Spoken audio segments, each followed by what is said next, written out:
उपस्थित सभी परम आदरणीय सम्मानित हमारे ग्राम जनवासी, हमारी महिलाएं, परम पूज्य आदरणीय बाबूजी, परम पूज्य आदरणीय सभी भाई, नौजवान साथियों, प्यारे बच्चों, प्यारी बहनियों, सभी का मैं आप सभी का स्वागत करती हूँ। आज हमारे साथ पधारे सभी परम आदरणीय वरिष्ठ नेतागणों का मैं स्वागत करती हूँ कि आदरणीय पूर्व विधायक जी श्री यशपाल रावत जी, हमारी प्यारी प्यारी महिलाएं, प्यारे बच्चे, सभी का मैं काजल निषाद, नेत्री, अभिनेत्री, कवित्री, एक सोशल एक्टिविस्ट यानी एक समाज सेवी, एक चित्रकार, एक पेंटर, एक आप जैसी घर चलाने वाली गृहिणी और आप सभी की लोकसभा की प्रत्याशी, आप सभी का स्वागत करती हूँ, नंदन वंदन व अभिनंदन करती हूँ। ज्यादा न बोलते हुए एक सवाल आप मैं सभी से पूछना चाहती हूँ। मैं हर जगह लगातार चल रही हूँ। ये लोकसभा क्षेत्र बहुत बड़ा क्षेत्र बा, इनमें 5 विधानसभा पड़ी, सहजनवा पड़ी, ग्रामीण पड़ी, शहर पड़ी, पिपराइज पड़ी और कैंपियरगंज पड़ी। तो जहाँ जहाँ जिनकी जिनकी रिश्तेदारी है, नात बात है, ससुराल बा, मैका बा, हर जगह आप लोगों को फोन के माध्यम से बताना है कि साइकिल वाला बटन दबाना है और काजल निषाद को जिताना। हर जगह ये बताना है। हमारे बाबूजी यहाँ खड़े हुए, नौजवान साथी खड़े, नौजवान साथी जितने हैं सब सोशल मीडिया के माध्यम से वायरल करे। हमारे बाबूजी जितने भी भाई यहाँ हैं, कहीं चक्की चौराहे पे चाय पीने का काम करे वहाँ बोले। हमारी माता यहाँ आई हुई है, कहीं शिव चर्चा में जाए, कहीं शादी ब्याह में जाए, कहीं किसके सुख दुख में, कहीं नात बात रिश्तेदार में जाए वहाँ बोले। चुप नहीं रहना है। चुनाव मात्र 1 से 2 महीने का चुनाव है। 1 से 2 महीने में आप सभी को मेहनत करना है, क्योंकि ये मेरा व्यक्तिगत चुनाव नहीं है, ये आप सबका चुनाव है। और कैसे कि मैं माट के ग्राम सभा के वासियों से पूछना चाहती हूँ कि 10 साल हो गए केंद्र में मोदी जी की सरकार के, 7 साल हो गए योगी जी के सरकार के। अब भाजपा सरकार में यहाँ माट गांव में पड़वैया लइका लइकी भी होई, केहू के सरकारी नौकरी मिलल बा? बाबूजी, भैया, नौजवान साथियों, केहू सरकारी नौकरी मिलल बा? ये है जमीनी हकीकत, ये है सच्चाई। बड़े बड़े मंच से भारतीय जनता पार्टी के लोग वादा करते हैं। मोदी जी का कहले रहलन 1 साल में 2 करोड़ रोजगार मिली, 1 साल में 2 करोड़ नौकरियां मिली। कहाँ गई नौकरी? और जिनके घर में सरकारी नौकरी होला उनका रहन सहन बदल जाला, लइकन के रहन सहन बदल जाला, पढ़ाई लिखाई बदल जाला। अरे घर में 2 पहिया 4 पहिया खड़ा हो जाला भैया। ये सरकारी नौकरी का महत्व है। और ये भारतीय जनता पार्टी आरक्षण खत्म कर रही है तो नौकरियां कहां से देगी? सब कुछ मोदी जी बेच रहे हैं, प्राइवेट कर रहे हैं, तो आरक्षण कहां से मिली? आरक्षण नहीं मिली तो नौकरियां नहीं मिली, नौकरी नहीं मिलेगा तो अच्छा रहन सहन नहीं मिलेगा। हम ज्यादा गरीब बनते जा रहे हैं, इस बात को समझिए। बच्चे ज्यादा टूअर होते जा रहे हैं, पढ़ाई लिखाई इतना महंगा हो गया, क्या करेंगे आप लोग? कैसे पढ़ाएंगे बच्चे को? कि हर गरीब माता पिता नून रोटी खाकर, हमारे बाबूजी जमीन बेचकर, घर बेचकर, कुछ और जमीन बेचकर ये सोचते हैं कि लड़का हमारा पढ़ लिख ले, कोई इंजीनियर बने, कोनो अधिकारी बने, कोनो डॉक्टर बने, हमारे गांव के, जिला जवार के, परिवार के, पटीदार के, पूरा राज्य का नाम रोशन होई। लेकिन ये भारतीय जनता पार्टी की सरकार नौकरी भी नहीं देने वाली है, रोजगार नहीं दे रही है, शासन सत्ता में हिस्सेदारी नहीं दे रही है। तो बात को समझिए कि भारतीय जनता पार्टी की सरकार 5 साल 5 किलो राशन देगी तो राशन देगी, लेकिन शासन नहीं देगी। इस बात को समझिए कि राशन देगी लेकिन शासन सत्ता नहीं देगी, राजा नहीं बनाएगी, हुक्मरान नहीं बनाएगी। ताग के आप देखो कि दाम दाल के, चीनी के, तेल के, हर चीज के, गैस के, हर चीज के कितना दाम बढ़ गए।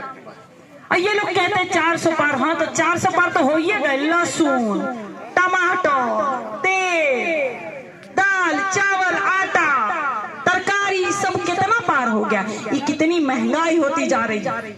काहे कि मोदी जी कोरोना में जो कह रहे किसी को वैक्सीन लगाना पड़ेगा, जैसे पूर्व विधायक जी ने कहा अभी कि वैक्सीन हर किसी को लगाना पड़ेगा। ये भारतीय जनता पार्टी की सरकार ने ऐलान कर दिया था, ये सभी के ऊपर लागू हो गया था। कहीं भी आप ट्रेन में जाए तो वैक्सीन लगाया है, कहीं मॉल में कुछ खरीदना जाए वैक्सीन लगाया है, कहीं फ्लाइट पकड़े तो वैक्सीन लगाया है, बस में चढ़ो तो वैक्सीन लगाया है। बिना वैक्सीन के तो कहीं आप लोग को चलने ही नहीं देते थे। काहे कि वैक्सीन कंपनी से मोदी जी 500 करोड़ रुपया खाए, 500 करोड़ रुपया खाए थे अपने चुनाव के लिए, इसीलिए मजबूरन सभी को वैक्सीन लगाना पड़ रहा था। तो इस तरह से भारतीय जनता पार्टी हमारे जीवन के साथ खिलवाड़ कर रही है और मासूम बच्चों के साथ खिलवाड़ कर रही है। कैसे कि जैसे हमारे बाबा जी बोले यादव जी कहे कि पेपरवा लीक हो जाए। भारतीय जनता पार्टी की सरकार में जितनी भी परीक्षा होती है, जैसे पुलिस भर्ती वाला हुआ परीक्षा, पेपरवा लीक हो गए। भारतीय जनता पार्टी की सरकार में जितना लव लेटर लिखना है होला उतना पेपर लीक हो जाए, ठीक ना? तो पेपर लीक हो गया।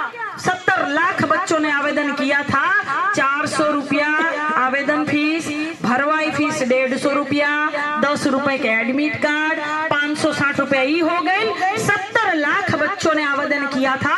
मोटा मोटी योगी जी की सरकार ने 500 करोड़ का घोटाला कर दिया। आप लोग को पता चला? हाँ, कौन बताएगा आप लोगों को? कौन बताएगा? प्रिंट मीडिया नहीं बताएगी, गोदी मीडिया नहीं बताएगी, कौन बताएंगे आपको? बड़े बड़े नेता नहीं बताएंगे, क्योंकि आपके विधायक भारतीय जनता पार्टी के, सांसद भारतीय जनता पार्टी के, योगी जी भारतीय जनता पार्टी के, मोदी जी भारतीय जनता पार्टी के, तो कौन आप लोगों का नेता है? एक तो विपक्ष में ऐसा नेता बनाइए जो आप लोगों की लड़ाई लड़ सके, एक विपक्ष में ऐसा नेता बनाइए जो सड़क से लेकर संसद तक की आप लोगों की आवाज उठा सके, एक विपक्ष में ऐसा नेता बनाइए जो आप लोगों को न्याय दिला सके। कहीं कोर्ट कचहरी के माध्यम से इतने आप लोग दुखी हो जाते हो, थाने में जाते हो तो सुनवाई ना होला, कहीं जमीन के मामला में होला तो सुनवाई ना होला, कहीं और मारपीट का मामला होला तो सुनवाई ना होला, छेड़खानी का मामला होता है तो सुनवाई नहीं होता है। आज ही मैं बता रही हूँ, मैं रोज पेपर पढ़ती, मैं पूरे उत्तर प्रदेश की बात छोड़ दीजिए, सिर्फ गोरखपुर का पेपर अगर आप लोग रोज पढ़ेंगे, हिंदुस्तान वाला पेपर, रोज उसमें छपा रहता है कहीं यहाँ गोरखपुर में छेड़खानी भई, महिलाओं के साथ अत्याचार हुआ, कहीं कोई कांड हुआ, मासूम बच्चों का अपहरण हो गया, मासूम बच्ची, छोटी सी बच्ची 7 साल की बच्ची के साथ कोई घटना हुई गलत तरीके से। ये कहाँ? गोरखपुर में। और गोरखपुर क्या कहा जाता है कि बाबा जी का गढ़ है, तब तो बाबा जी को शर्म आनी चाहिए, भारतीय जनता पार्टी को शर्म आनी चाहिए जो ये कहते हैं कि बेटी बचाओ बेटी पढ़ाओ। इन्होंने कहा था बेटी बचाओ, मतलब भाजपा से बेटी बचाओ, भारतीय जनता पार्टी के नेताओं से बेटी बचाओ। इस तरह से ये लोग महिलाओं के साथ भी खिलवाड़ कर रहे हैं, विद्यार्थियों को लूट रहे हैं। 500 करोड़ का घोटाला करके प्रति वर्ष सरकार नौकरियों के लिए आवेदन लेती है, प्रति वर्ष आवेदन लेती है, इसके लिए मोटा मोटा फीस लेती है, उसके बाद परीक्षा नहीं होता है, टाल दिया जाता है। अगर परीक्षा हो जाए तो रिजल्ट घोषित नहीं होता है, रिजल्ट घोषित हो जाए तो भर्ती प्रक्रिया को कोर्ट कचहरी के माध्यम से लटका दिया जाता है। बात को समझिए, इस तरह से लाखों विद्यार्थियों के साथ, अभ्यर्थियों के साथ, लाखों बच्चों के साथ ये सरकार खिलवाड़ कर रही है। और इसी में पेपर भर्ती हुआ था, बेचारे बच्चे इतना संघर्ष करते हैं, इतना मेहनत करते हैं, और पेपरवा लीक हो जाता है। उसमें 3 बच्चों ने आत्महत्या कर ली, 3 नौजवान साथियों ने आत्महत्या कर ली। हमारे साथ एक चल रहे भूपेंद्र साहनी जी, बेचारे वो भी परीक्षा का वो पेपर भरे थे, वो भी एकदम नाराज हो गए थे। हमने उनको समझाया, ये मासूम बच्चे हैं, ये नौजवान साथी हैं, ये आत्महत्या कर लेते हैं, काहे कि इतना मेहनत करते हैं, डिग्रियां जला दी कितने लोगों ने अपनी। कह रहे क्या फायदा कि भारतीय जनता पार्टी की सरकार में नौकरी नहीं मिल रही है, कोई जॉब नहीं मिल रहा, कोई रोजगार नहीं मिल रहा है। तो ये बात को आपको समझना पड़ेगा। आप लोग सभी चाहते हैं कि आपकी बहन काजल निषाद जीते, और हम तो भहुआ पार के रहे वाला है। यहाँ माट गांव में तो हमारे बहुत रिश्तेदारी बा, शेषनाथ भैया के उधर खुद ही रिश्तेदारी हमारी है। शेषनाथ भैया हाँ तो बताइए, तब आपको जोड़ना चाहिए हम सभी को। यहाँ मार्ट में मेरी बड़ी रिश्तेदारी है, घर घर में बड़ी रिश्तेदारी, तो बात को समझिए कि आपकी, हाँ अच्छा किरण निषाद जी का, हाँ बराबर, हमारी बुआ लगेगी। कह रही हूँ कि आप लोगों को मैं बता दूं, आपकी बहन काजल निषाद 14 साल से संघर्ष कर रही हूँ, 14 साल से संघर्ष कर रही हूँ कि 14 साल में श्री रामचंद्र जी का वनवास भी पूरा हो गया था। तो आप लोग बताइए, आपकी बहन काजल का वनवास कब पूरा होगा? कब पूरा होगी? अब की होई? बहुत बहुत धन्यवाद कह रही हूँ। और दूसरी बात, आप सब लोग वोट डालने तो जरूर जाएंगे। वोट को बांटना नहीं है। भारतीय जनता पार्टी की सरकार जीतती क्यों है? क्योंकि उनका वोट उन्हीं को पड़ता। हमारा कैसे पड़ेगा? कभी साइकिल में पड़ी, कभी हाथी में पड़ी, कभी हाथ के पंजा में पड़ी, हमन के बट जाए। हम लोग जितना बट जाएंगे उतना ही दुखी रहेंगे, उतना ही हम लोग एकदम गरीब बनते जाएंगे, उतना ही अपने नेता को हम नहीं चुन पाएंगे। एक लक्ष्य रखिए, अभी तो कांग्रेस का, आम आदमी पार्टी का और बहुत लोगों का गठबंधन हो गया है, तो एक ही चिन्ह है, वो साइकिल है। आप लोगों को एक ही चिन्ह बताना है, हर जगह रिश्तेदारी में फोन फान के माध्यम से बोलना है कि एक ही चिन्ह है, साइकिल वाला बटन दबाना है और बूथ पर जाकर वोट जरूर देना है। ये कागज की लड़ाई है, कागज से लड़ेंगे। कैसे? कि आप लोगों की भी जिम्मेदारी है, मेरी अकेली का चुनाव नहीं। आगे से सुन लीजिए कि मेरी अकेली की लड़ाई नहीं है, आप लोगों का भी चुनाव है। बहुत जरूरी बात कह रही हूँ, सुनना है तो सुन लीजिए, बाद में आपस में बात करिएगा। बहुत जरूरी बात यह है कि हम लोग अपना अपना वोटर लिस्ट चेक करेंगे। हम सभी, हमारी माताएं, हमारी बहनें, यहाँ नौजवान साथी खड़े हैं, परम आदरणीय बाबूजी खड़े हैं, युवा साथी खड़े हैं, हम सभी अपना अपना, राजेंद्र भैया सुन लीजिए, आपको भी यही बताना है लोगों को कि अपना अपना वोटर लिस्ट चेक करेंगे और वोटर लिस्ट में देखेंगे कि कहाँ कौन से बूथ पर हमारा वोटवा पड़ा है, कहाँ कौन से बूथ पर हमारा वोटवा पड़ा है, चेक करेंगे।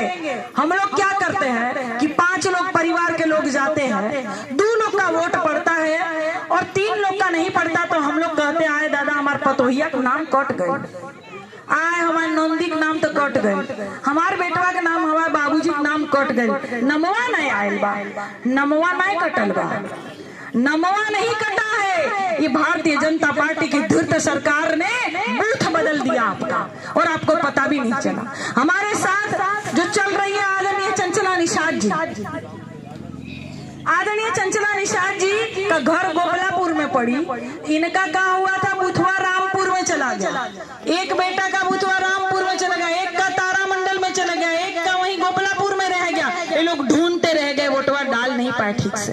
तो आप लोगों को भी ढूंढना ना पड़े, इसीलिए पहले से सतर्क रहिए, सावधान रहिए, अपना अपना वोटर लिस्ट चेक करिए और पहले से ही देख लीजिए कि कहां कहां बुथवा आप लोगों का पड़ा है, वहां जाके वोट जरूर डालना है। ई नहीं कि सपवा निकल गए बाद में डंडा खोजे लगे, सब ई नहीं कि आग लग गई तो बाद में कुआं खोदने लगे, ऐसा नहीं, हमें पहले से सतर्क रहना है। तब आप लोग निश्चित तौर पे परिवर्तन करेंगे। अगर भारतीय जनता पार्टी से आप लोग नाराज है, अगर आप लोगों को पता है कि हर तबका परेशान है भारतीय जनता पार्टी में, चाहे वो अधिकारी हो, अधिवक्ता हो, चाहे मजदूर हो, चाहे मजलूम हो, चाहे मासूम बच्चियां हो, चाहे महिलाएं हो, चाहे जवान हो, चाहे किसान हो, चाहे मजदूर हो, चाहे मुस्लिम हो, चाहे दलित हो, चाहे पिछड़ा हो, अगर आप लोगों को पता है कि भारतीय जनता पार्टी में हर तबका परेशान है, तो परिवर्तन कौन करेगा? आप ही लोग करेंगे। और कैसे करेंगे? वोट देकर करेंगे। अगर आप लोग वोट नहीं देंगे तो बाद में फरियाद भी मत करिएगा, बाद में फरियाद मत करिएगा कि हमारा ही काम नहीं होता, हई सुनवाई नहीं होता, हमारा ही काम कब होई, सड़क कब बनी, घरवा कब बनी। जब आप वोटवा नहीं देंगे तो काहे का फरियाद करेंगे भाई? तो वोटवा देने के लिए पहले आप लोगों को ईमानदारी से, सतर्क रहकर, सावधान रहकर अपना अपना वोटर लिस्ट चेक चेक करना पड़ेगा। कितने लोग ईमानदारी से अपना अपना वोटर लिस्ट चेक करेंगे, जरा बताइएगा। कितने तो हथवा उठ नहीं रहे। कहा भैया सपवा निकलेगा तब आप लोग टंडा खोजेंगे। कितने लोग चेक करेंगे भैया? बस बहुत बहुत धन्यवाद। आपको चेक करना है, आपको वोट डालना है। मैं यहाँ सुक्खू यादव जी का बहुत बहुत धन्यवाद करती हूँ और आए हुए सभी साथियों का, सभी ग्राम जनवासियों का प्रणाम नंदन वंदन करती हूँ, धन्यवाद करती हूँ कि आप लोगों का एक ही चिन्ह है। वो क्या है? साइकिल। क्या है? साइकिल चिन्ह है। तभी निश्चित तौर पे परिवर्तन होगा और मैं आप लोगों का सेवा करने का मौका मुझे मिलेगा। सभी के घर में योग्यता के अनुसार नौकरी दिलाने का काम करूंगी। सभी के घर में योग्यता के अनुसार नौकरी दिलाने का काम करूंगी। और एक और बात है कि परिवर्तन हो गया और हमारी सरकार बनी तो आदेश आया है कि एक एक महिला को प्रतिवर्ष 1 लाख रुपया दिया जाए। एक एक महिला को प्रतिवर्ष 1 लाख रुपया दिया जाएगा। लेकिन आप लोगों को परिवर्तन करना पड़ेगा। आप लोगों को निश्चित तौर पर हमारी सरकार गठबंधन की बनानी पड़ेगी, तभी हम सेवा का मौका हमें मिल पाएगा, तभी हम सेवा कर पाएंगे। बहुत बहुत धन्यवाद। एक मौका आपको देना चाहिए। सब साइकिल वाला बटन दबाइए, अपनी बहन काजल निषाद को जिताइए। बहुत बहुत धन्यवाद। प्रणाम एवं नमस्कार।